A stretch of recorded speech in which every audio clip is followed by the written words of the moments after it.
There are moments in sports history that stop the world completely. Not just the world of the game itself, but the broader world that watches, cheers, and breathes alongside its heroes. February 18, 2001, was one of those moments. On that Sunday afternoon at Daytona International Speedway, during the final lap of the most prestigious stock car race in America, the man who had defined an entire generation of motorsport took his last breath inside the cockpit of his black number 3 Chevrolet. Dale Earnhardt Sr., the Intimidator, the 7-time champion, the man who seemed carved from iron and legend, was gone.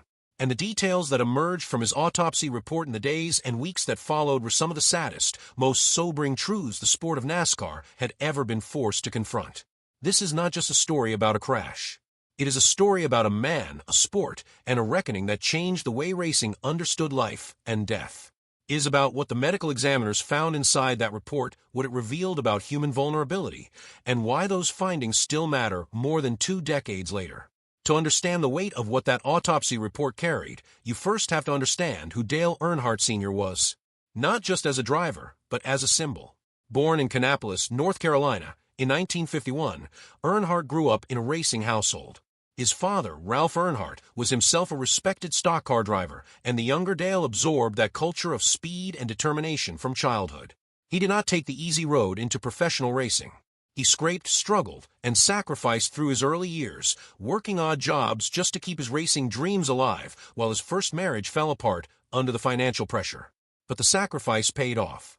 Once Dale Earnhardt found his footing in NASCAR's top series, he became something truly rare.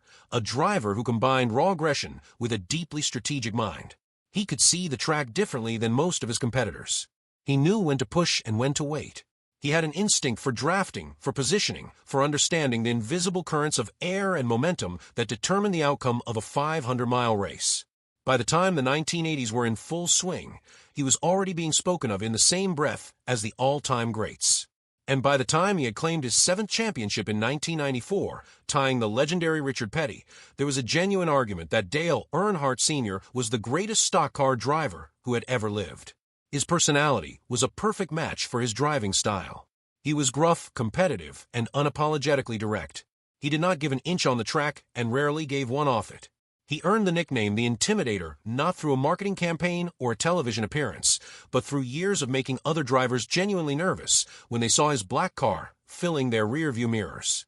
There was a psychological edge to his racing that few others have ever managed to replicate.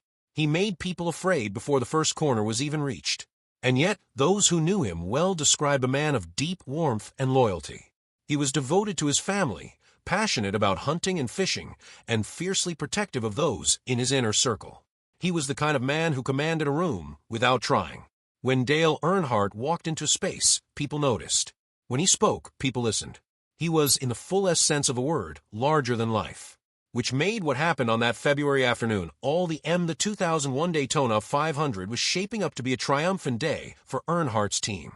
Michael Waltrip, driving for Dale Earnhardt Incorporated, was leading the race. Dale Jr. was right behind him, running in second.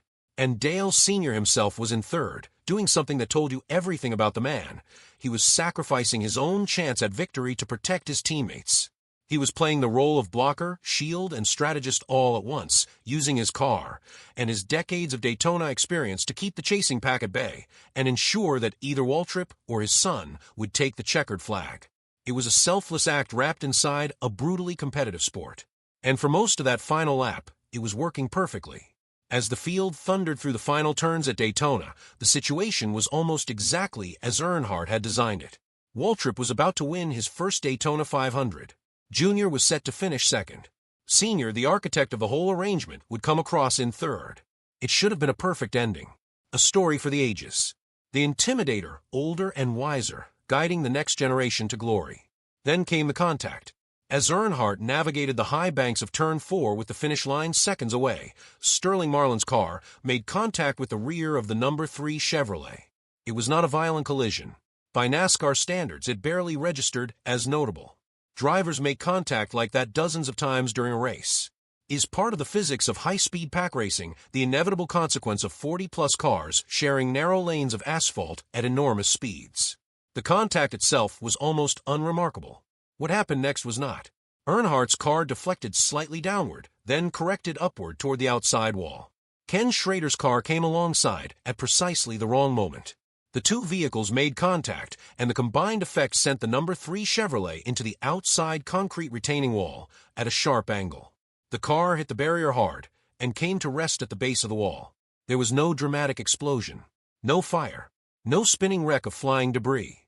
The car simply stopped, somewhat crumpled at the front, sitting quietly in the shadow of the wall it had just struck. In the stands, most fans barely reacted. It looked like the kind of crash that ended races for drivers but not careers. The kind of accident where you expected the driver to climb out, perhaps wave to the crowd, and walk back to the garage looking irritated and disappointed. It looked survivable. It looked routine. It looked like something Dale Earnhardt had experienced 100 times before. It was none of those things or devastating. Ken Schrader was the first driver to reach the number 3 car after climbing from his own wrecked vehicle nearby. He approached the driver's side window and looked inside. What he saw in those few seconds changed him. He stepped back almost immediately. His body language shifted. The color seemed to drain from his expression. He flagged down the emergency crew with an urgency that contradicted the apparent calm of the scene. Schrader would later confirm that he knew in that instant that something was terribly wrong. He declined for years to describe exactly what he had seen, not out of secrecy, but out of a deep and quiet respect for the gravity of what he had witnessed. Medical personnel arrived quickly. They worked at the scene and then transported Earnhardt to Halifax Medical Center in Daytona Beach. Inside the speedway, the atmosphere was shifting. The race was over. Waltrip had won. Junior had finished second. There should have been celebration everywhere. And there was briefly, until word began to spread through the pits and the grandstands that something was wrong with Dale Sr. The celebration did not stop, exactly, but it muted. People waited. Broadcasters grew careful with their words. Pit crews gathered in small, worried clusters. The official autopsy was conducted at the Volusia County Medical Examiner's office, not far from the track where Earnhardt had spent so many triumphant moments. The findings were detailed, clinical, and ultimately heartbreaking in what they revealed about the thin margin between survival and tragedy in high-speed motorsport. The primary cause of death was identified as a basilar skull fracture. This is a specific and extremely serious type of head injury involving a break or fracture at the base of the skull, the thick, bony foundation that houses and protects the brainstem and the lower portions of the brain. The basilar region of the skull is one of the most structurally reinforced areas of the human body, designed through millions of years of evolution to protect the vital neurological structures it surrounds. For that region to fracture requires extraordinary force applied in a very specific way. In Earnhardt's case, that force came from a violent and rapid deceleration of his head during the crash impact. More specifically, the report described what medical professionals call a ring fracture, a circumferential break that encircles the base of a skull rather than occurring at a single point.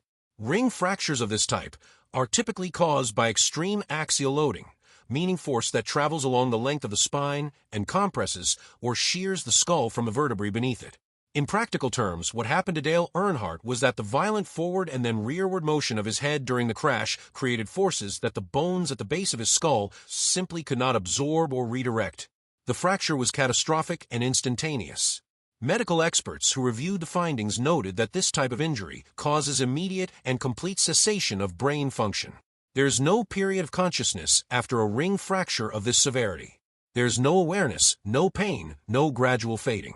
The neurological signals that sustain consciousness and life are